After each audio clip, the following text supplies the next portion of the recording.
Presented by Monabik Music.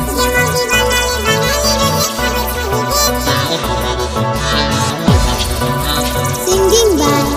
Gaurav Thakur. गे मौगी बनाले रोजे खाबे छही गे तैयो हमारा तू किया लुलु आबे छही गे छाव कहना खाना दाना करे छी गे परेशानी खाली बैठ के तोरे छ गे चौकी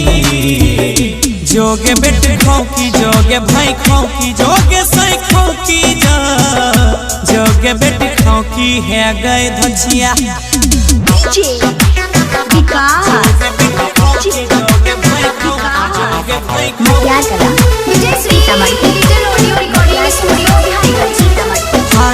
घर जमीन बाटी देबा मोगी सब सुने गे हारा जैया संगे रहबो ने आब गे घर जमीन बाटी देबा मोगी सब सुने गे हारा जैया संगे रहबो ने आब करी देबो गे गुमाने बोले छही सीना ताने के थप्पड़ में जाइबे गे बौखी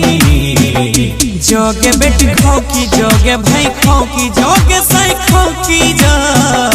जोगे बेटी खौकी है गए डीजे विकास जोगे बेटी खौकी जोगे भाई खौकी जोगे भाई खौकी क्या करा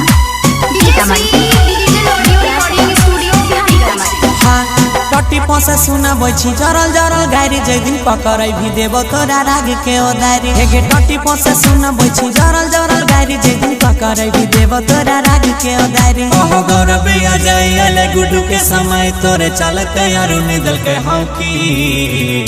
जोगे बेटी खौकी जोगे भाई खौकी जोगे सई खौकी जोगे बेटी खौकी।